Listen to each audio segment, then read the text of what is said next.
One of the highlights of our 50th anniversary General Synod this past summer was the presentation of an award to Dr. Charles Towns, a member of the United Church of Christ and a Nobel Prize-winning physicist. Dr. Towns was the discoverer of the laser beam, and he shares with Mother Teresa the distinction of being the only person to win both a Nobel Prize and a Templeton Award for Religion. At the Synod, Dr. Towns spoke about the intimate relationship between science and religion, and I'd like you to listen to what he had to say.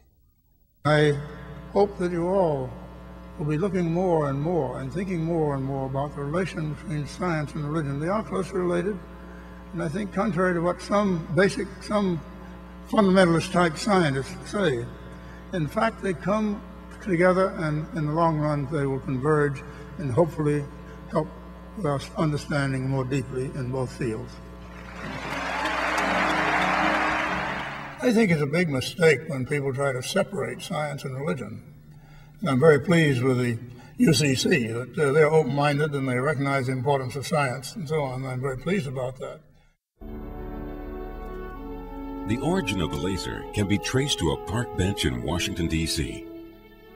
There, one morning in 1951, a young physics professor who had been working tirelessly in his laboratory to produce stronger microwaves with shorter wavelengths had a revelation. He wasn't sure it would work. It had to be tested.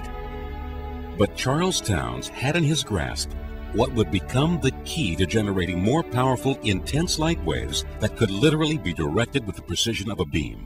With that breakthrough, the modern-day laser was born. The laser, it's everywhere around us. At the checkout stand in grocery stores, in our CD players, in LASIK surgeons' offices, and in laser shows. Today, lasers heal us. They connect us.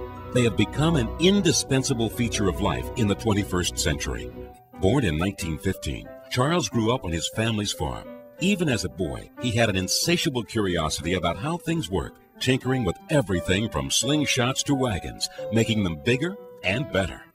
Charles' passion for unlocking scientific puzzles and his invention of the maser, the foundation for the laser, led to his winning the Nobel Prize for Physics in 1964. In his acceptance speech, he thanked his colleagues and the scientists who had come before him. Scientific discovery, he noted, is the product of many minds working together, with one scientist building on the contributions of another.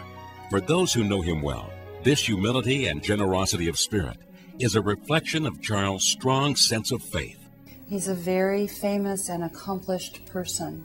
And for us at the First Congregational Church, we know where his true heart is. I think he has the heart of a caring Christian. He's a giving person. He always looks out for the least of these. For Frances Towns, his wife of 64 years, Charles is a husband and father before anything else. He isn't a Nobel laureate in this house. He's my husband. He's the father of our children. He's a devoted family man. Today, Charles Towns continues to teach at the University of California at Berkeley.